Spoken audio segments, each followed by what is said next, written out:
Welcome back to Midcap Radar. Let's now put the focus on Atul Auto. The stock is under pressure after reporting a muted Q4 with single-digit top-line growth.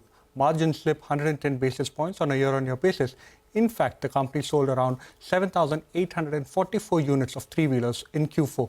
To discuss this and more, we have Jitendra Adhia, the President of Finance at Atul Auto, to join us. Mr. Adhia, first of all, welcome to the show. How did Q4 pan out? It appears as though there was a bit of margin pressure that you witnessed. Was this transient, or do you think this can improve Q1 onwards? This is likely to improve. You may see that if we compare the full year, yes, there was an improvement. There were certain, fundamental changes which we have undergone during the last fiscal. And we expect that these things are likely to be continued in this year, and we may have, improvement in all around. That is in terms of volume as well as in terms of all other financial parameters. Happy to share with you that currently enjoying a debt-free status once again after turbulence in COVID era, and settled with the new plant where we have a complete range of the products available. Improvement. Would you be able to quantify that, especially in terms of the volumes that you're expecting for FY25, and also what kind of margins are you penciling in? It would be really difficult to give you the exact numbers, but you may please, ascertain that numbers are likely to be better in a way that in last fiscal. Could you help us with a broad range we could work with? Absolutely, 20% is what we expect. 20% plus growth from this point onward, where we have a complete full range product, and definitely we will try to acquire pre-COVID level. Okay, all right. So 20% growth is what you're expecting in FY25, and you'll go back to pre-COVID levels. Mr. Adhia, this is something that you had mentioned in the last interaction that we had as well, that FY24 will see a strong growth and you will reach pre-COVID levels.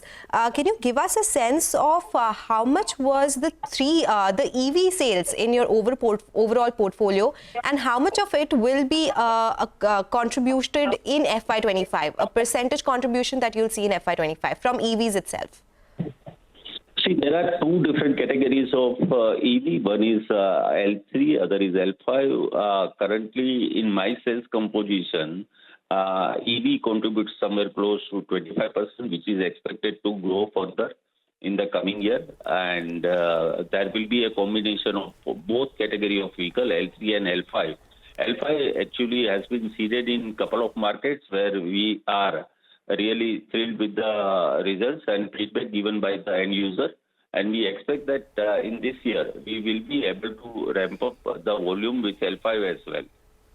And okay, so revenue from EV, that would be in the range of 25 to 30%.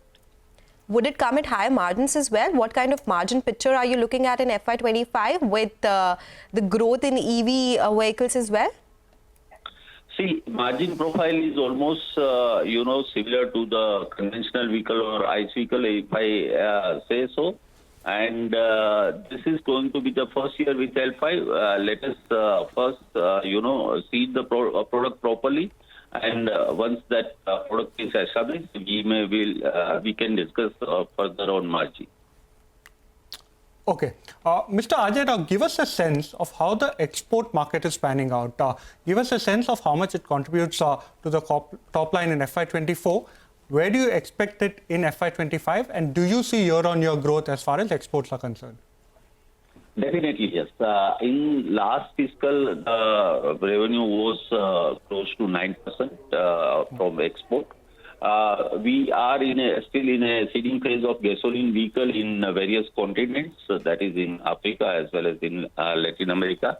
We are receiving positive response from the customers, and we expect that next year, definitely it is likely to improve, and in a mid-range, we expect somewhere close to 20% revenue from export segment. Okay.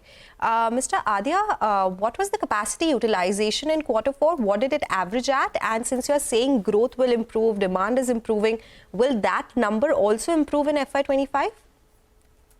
Let me put it like that. The combined capacity of both the plants, that is at Rajkot and Ahmedabad, put together is 120,000 units. Since our volume is, not we are not able to deliver the volume in last couple of years. With a view to economize the operation, currently we are operating from Ahmedabad, and whatever numbers have been generated, that was from Ahmedabad plant. The absolute Ahmedabad plant utilization has remained in a range of 50%, which is likely to improve in this quarter and in a subsequent quarter. For FY25, we expect that we will be able to utilize Ahmedabad plant up to 70-80%. Okay, sir. So two questions, we request you to answer them. Keep the answers a little brief. Number one, the foray into the lithium e-3-wheeler segment, what kind of market share are you aiming at when it comes to FY25? And number two, what is the total debt on books? We believe that there is a warrant conversion that is pending. So will you be net cash in FY25? I would like to answer question number 2 first. The conversion has been completed in last fiscal itself. There are no pending conversion. There was a fresh infusion of 115 crore in Atul Auto Limited. That is point number 1. About lithium ion plant through Atul Green Tech Private Limited, we are not as of now focusing on markets. Rather, we are focusing on just setting up our enablers into the market, and obviously in the first year of operation we will expect reasonable and sizable volume from all across, but not less than anywhere between 6 to 10%. Okay, all right. So we'll get more details on that once there is more finality on this one. Thank you so much, Mr. Adhia, for joining us and giving us all those details. So that's Atul Auto expecting 20% growth in FY25 and capacity utilization at one of the plants to move to 75 to 80% versus 50% currently. Let's slip into a short break. When we come back, we'll get to more on the markets and we'll put focus on Parag Milk and City Union Bank. These stocks are in focus after reporting their Q4 numbers. So stay tuned for that.